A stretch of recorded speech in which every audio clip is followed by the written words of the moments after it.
Olá! Eu sou a Mari. E eu sou o Lucas. Bem-vindos ao nosso canal. E hoje a gente vai explorar mais um pouquinho da história de Portugal e vamos falar do Viriato.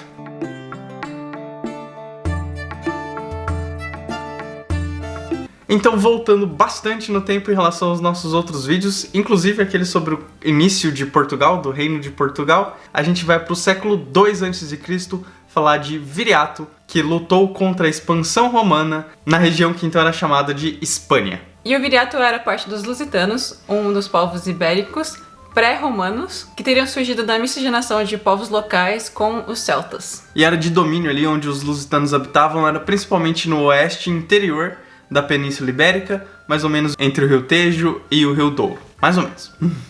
Ele teria nascido em 181 a.C. É difícil saber a data que aconteceu essas coisas, porque aconteceu há muito tempo.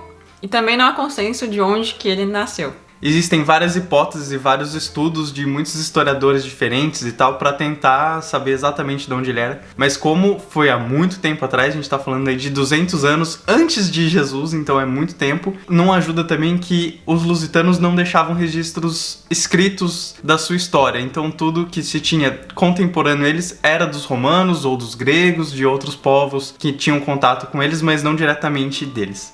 Por exemplo, Diodoro da Sicília, um historiador grego, dizia que ele era das tribos do oeste, ali perto do mar. Já o historiador alemão Adolf Schutten, um historiador muito mais recente, diz que teria sido nos Montes Hermínios, onde hoje é a Serra da Estrela. E essa parece ser a hipótese mais aceita, pelo menos atualmente. As suas origens, a sua ocupação antes de se tornar um líder também são meio nebulosas ali. A história mais tradicional diz que ele seria um pastor e caçador, o que era uma ocupação muito comum entre os lusitanos da época, e que ele teria se tornado depois um guerreiro e, por fim, o líder. E tem outras versões que diriam que ele já seria alguém mais importante, mais influente, dono de cabeças de gado, então uma posição um pouco mais aristocrática. É bem possível que essa posição de líder não seja hereditária, não era um título assim. Então ele não era tecnicamente um rei. Ele foi escolhido pelas suas habilidades de liderança, de enfrentar o perigo e o mais justo na distribuição dos espólios também. E essas qualidades foram atribuídas a ele por Sérvio Sulpício Galba, que vocês vão ver, mas vai aparecer daqui a pouco de novo esse nome aqui. E digamos que ele não era lá muito amigo do Viriato, pra dizer o mínimo, então pra esse cara tá falando isso, o cara devia impor um respeito aí. Sim. E independente de onde, quando e como ele nasceu e chegou até o poder, o que é importante é que o Viriato ficou muito conhecido pela sua bravura, pela sua coragem, por ser muito justo e ser fiel aos seus acordos. E é claro, o Viriato, figura super importante aqui dos povos ibéricos, também foi citado nos Lusíadas de Camões. Claro que nenhum vídeo nosso de história vai ficar completo sem falar do Camões um pouquinho. Ele era chamado pelos romanos de adsertor, que significa protetor da Espanha, ou então como imperator. Então eles consideravam ele como um imperador desse outro povo. E pelos lusitanos ele era conhecido como benfeitor e salvador. Na verdade, pelos termos equivalentes em grego, que eu nem me arrisquei a pronunciar aqui, a gente nem quis tentar. E esses eram os mesmos títulos honoríficos dados aos reis ptolomaicos. E agora a gente vai entrar no porquê que a liderança do Viriato foi tão importante assim e vamos falar das guerras lusitanas. É bastante treta. Os conflitos ali entre as tribos lusitanas e os romanos começaram mais ou menos em 194 a.C. Em 190 a.C., Lúcio Emílio Paulo entra em conflito direto com os lusitanos. Ele sofre uma derrota inicial, perdendo cerca de 6.000 homens, mas depois ele consegue virar o jogo ali e mata cerca de 3.000 lusitanos. E o conflito continua até 179 a.C., até que os romanos conseguem pacificar a região e firmaram um acordo de paz. Em 155 a.C., inicia-se uma nova revolta dos lusitanos, liderados por Púnico, e depois que ele morre, ele é sucedido por Césaro, contra o pretor Lúcio Múmio. E mais uma vez, os lusitanos começam ganhando e derrotando os romanos, mas depois eles acabam sendo vencidos. Em 151 a.C., chega o pretor Sérvio Sulpício Galba, aquele lá que a gente descreveu o Viriato, e é aí que o bicho começa a pegar mesmo. O Galba então propõe um acordo onde seriam distribuídas terras férteis para os lusitanos em troca de paz, né? Seria um acordo de paz. E essa era a raiz dos conflitos, porque os romanos empurravam eles para as montanhas, e nas montanhas as terras não eram tão férteis, eles não conseguiam plantar, e com isso eles não conseguiam sustentar a própria população. E então eles eram empurrados para conflito contra os romanos. Como parte do acordo, os lusitanos deveriam se desarmar, porque afinal você não precisa de armas para uma vida campestre ali, cuidar da sua horta, do seu gado, tudo mais. Pra que armas, não é mesmo? No máximo ali de um arquinho e flecha pra caçar de vez em quando, alguma coisa assim. E você já pode esperar que, né, esse tipo de acordo tem caroço nesse angu aí, tá meio suspeito. Mas os lusitanos aceitam o acordo, afinal de contas é isso que eles queriam as terras férteis pra poder ficar sossegados lá plantando as coisas dele e vivendo tranquilos. Eles acabam se dividindo lá em 3 grupos principais e ficam de fato desarmados. E aí é que o Galba mostra lá sua verdadeira face e trai o acordo de paz, enviando as tropas romanas pra massacrar os lusitanos agora desarmados e mata geral, mulher, criança, adulto, velho, tudo, cachorro de estimação, foi todo mundo. Estima-se que cerca de 10 mil lusitanos foram mortos e mais 20 mil foram escravizados. Em 146 a.C. aparece então o Viriato, louco da vida com a traição de Roma, obviamente, né? Afinal, o povo dele acabou de ser massacrado. Exato. E ele consegue juntar ali cerca de 6 mil guerreiros para começar a enfrentar Roma. E disse que o Viriato estava em excelente forma física, ele era muito habilidoso e gostava muito de lutar. E também era um estrategista muito hábil. Que é mega importante pra qualquer conflito. Sim, porque ele não vai lutar de um em um com os caras. Então. E com a voracidade dos seus guerreiros, as estratégias de guerrilha, e usando ali os montes Hermínios, as montanhas como refúgio, o Viriato começa a bater de frente com Roma e impor derrotas a eles. Porque apesar de Roma ser o maior exército da época e considerado até hoje um dos maiores e melhores exércitos da antiguidade, eles tinham dificuldade de lidar com esse tipo de tática de guerra. Eles eram bons em batalhas abertas, onde você podia botar a formação das legiões lá com o escudinho na frente e ir marchando. E os caras vinham correndo da montanha, matava geral e saía correndo, os caras não sabiam nem o que estava acontecendo. A hora que via já tinha sofrido o estrago. E agora a gente vai falar um pouquinho dos principais conflitos e os principais pretores, generais, etc. que Roma tentou mandar pra cá pra tentar derrotar o Viriato, e a maior parte deles falhou miseravelmente. Gente, a gente vai parar de falar antes de Cristo em todas as datas. Só pra ficar mais fácil, mas é tudo antes de Cristo. Em 147, o propretor Vetio, ou Vetílio, nesse conflito a guerrilha dos lusitanos caminha até a cidade de Turdetânia e tem ali um conflito com os romanos. Porém, era um espaço aberto, de campo aberto, onde os romanos têm vantagem, e eles tiveram que recuar e ficaram encurralados em uma cidade fortificada, sem nenhuma provisão. Não dá. Sem nem água. E aí os romanos oferecem aos lusitanos um acordo de paz muito parecido com aquele outro. E né, só que agora os caras já estavam, né, tô de olho, né, vou cair nessa de novo, você acha que eu sou tonto? E aí o Viriato começa a se destacar no grupo e ele bola um plano de fuga. O que eles fazem é o seguinte, eles fazem uma isca, eles atraem os romanos para uma batalha em campo aberto. Os romanos, de novo, vocês estão vindo nessa, né, vamos lá. E a hora que eles engajam na batalha mesmo, os lusitanos vaza.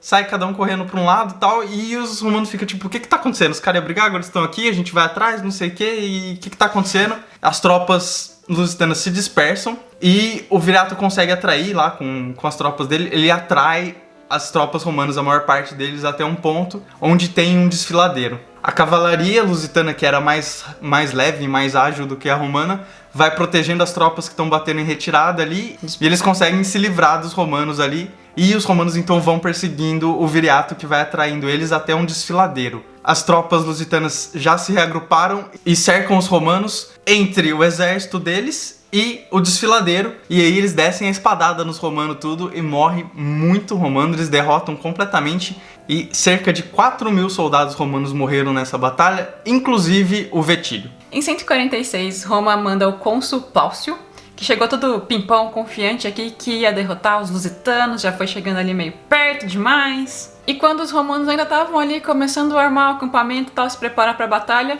os lusitanos já chegaram ali dando bote.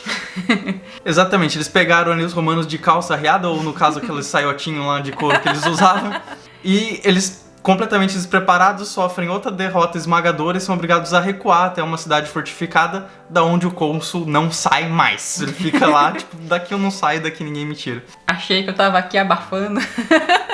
E os lusitanos aproveitam essa vitória forte para expandir o seu raio de ação, então eles conseguem ganhar mais espaço ali, lançando ali um ataque decisivo contra Sergóbria, que era uma cidade dos céltibros. um outro povo ali da região da Península Ibérica, que então era aliado dos romanos. E Roma não tá nem aí que os lusitanos estão atacando os aliados deles, não mandam proteção, não mandam suprimento, não mandam nenhum tipo de ajuda, então isso começa a desgastar as relações de Roma com esses aliados que eles tinham aqui na Península Ibérica. Em 145 chega o quinto Fábio Emiliano com as suas novas tropas. Quando ele chega aqui, o Viriato e o seu exército já tinham varrido o chão com o Cláudio Unimano e os seus exércitos. O Emiliano consegue então vencer os lusitanos em um combate em 144, mas depois disso eles ficam no impasse ali. Ninguém ganha muito espaço, ninguém perde muito espaço, fica empatado. Em 143, o cônsul Pompeu veio todo também pimpão aqui achando que ia arrasar, mas cometeu o mesmo erro do Plaucio e sofreu vários ataques vindo dos Montes Hermínios. E aí ele sofreu cerca de 1000 baixas e teve que recuar. Em 142, o cônsul Fábio Serviliano tenta acabar de vez com os lusitanos, porque a essa altura Roma já estava cansada dessa história de manda gente pra cá, eles perdem, manda outro, perde de novo, manda mais um, não consegue ganhar e fica nesse impasse. E eles não estavam acostumados, né? Eles achavam que eles sempre ganhavam tudo. Então eles enviam pra cá 16 mil soldados, 1.600 unidades de cavalaria e um elefante de guerra. Caraca. O Serviliano, então, com esse exército imenso, consegue derrotar os lusitanos em diversas batalhas e os obriga a recuar. Em 141, o Serviliano inicia um cerco à cidade de Erizone. Aí, durante a noite, o Viriato e suas tropas se infiltram no exército romano e lançam um ataque surpresa ao amanhecer, pegando as tropas romanas desprevenidas e conseguindo a vitória. Esse ataque surpresa forçou os romanos a recuarem, e aí eles foram pegos em uma armadilha, porque os lusitanos tinham fechado o caminho que eles tinham para recuar, então eles ficaram cercados, e visto ali que ele estava cercado e não tinha muito o que fazer, o Serviliano se entrega para Viriato. Com essa vitória sobre as tropas do Serviliano e por ter poupado a vida do cônsul e também dos soldados restantes, o Viriato consegue um acordo de paz com Roma. E não era um acordo super exigente, como a gente falou, eles só queriam as terras deles para poder viver ali, plantar e tudo mais. E como Roma também já estava super cansada, já estava mega derrotada de várias batalhas, eles assinaram o acordo e os lusitanos se tornaram independentes e aliados a Roma. Mas esse acordo não durou muito e em 140, Servilio Sépio, que era irmão do Serviliano, quebra a paz e ataca os lusitanos. O Servilio era descrito como cruel e perverso, inclusive pelos próprios soldados que até tentaram assassinar ele uma vez. E os conflitos dos lusitanos contra ele foram se arrastando sem um vencedor muito claro. E aí que nós temos o assassinato do Viriato. Para tentar resolver esse conflito que não acabava nunca, Viriato enviou 3 dos seus homens para conversar lá com o Sépio e tentar resolver esse problema. Ele enviou então Audax, Ditalco e Minurus para tentar negociar um outro acordo de paz. O Sépio recebe os 3 como reis, fica lá da madulada e tudo mais. E aí ele propõe que os 3 assassinem o Viriato em troca de muito ouro. Os 3 então aceitam esse suborno de Roma, voltam pro acampamento e matam o Viriato enquanto ele tava dormindo, cortando a garganta dele, porque acho que os caras não se garantiam contra ele. Acordado. Né? Então, antes de descobrirem o que eles tinham feito, eles fogem lá do acampamento, voltam pra falar com o Sépio, e aí o cara manda eles embora, diz que não vai pagar porcaria nenhuma porque Roma não recompensa traidores. E não se sabe exatamente o que aconteceu com eles, mas depois de matar o principal líder dos caras, assume-se que eles foram meio que destroçados. O Viriato teve então um enterro digno de rei, já que ele era uma figura muito importante e adorada pelos lusitanos. E um outro lusitano chamado Tântalo assume então o comando dos lusitanos, mas ele não consegue as mesmas proezas que o Viriato e acaba sendo derrotado ali pelo Sépio nos combates. E apesar dessa vitória que o Sépio teve sobre os lusitanos com a morte do Viriato, ele sabia que seria muito difícil contra as revoltas que estavam sempre surgindo cada vez mais, porque era muita gente num espaço muito pequeno e muito infértil, que não conseguia ali prosperar. Então o Sépio acaba oferecendo um acordo de paz muito parecido com aquele lá de Galbo, então vocês têm aqui as terras, mas vocês têm que se desarmar, etc. E os lusitanos aceitam, e dessa vez o acordo é mantido pelas duas partes. E aí temos um período de paz por um relativo tempo, porque, né, nunca há muita paz. Com o passar de bastante tempo, a região entraria em conflito de novo, com tudo se resolvendo mesmo só na época de César, que já é um bom tempo depois, mas aí já não tem muito a ver com o Viriato, então a gente vai parar a história por aqui com o acordo de paz do Cépio. Essa vitória de Roma contra o Viriato não foi muito bem vista mesmo em Roma, porque eles assumiam que essa tática foi covarde, e foi. Então não era a glória do exército romano, que eles tinham orgulho e tal. Então tipo, eles estavam felizes que eles ganharam, mas né, estavam meio quietinho ali e tal. Não contava pra ninguém como que foi, assim, que eles venceram. E quando eu tava pesquisando, etc., eu achei muito parecido com o Asterix. Então o Asterix podia se chamar Viriato, se você quer saber a minha opinião. Porque a história é mais ou menos parecida, né? É um bárbaro que dá uma canseira ali nos romanos e tal, apesar do Asterix ser depois, né? Porque ele tá em conflito sempre com o César. E ali na região da onde mesmo? É da França. Aí é lá pro lado da França. Da França ou da Bélgica mesmo? Não sei. Não lembro. É na Gália. Aí é mais pro lado da França, da Bélgica ali, não é a mesma região. Então, não, Asterix não é o Viriato, mas eles são paralelos ali. Fica aí a ideia de fazer um quadrinho do Viriato. Deve ter. Deve ter, esse pá tem.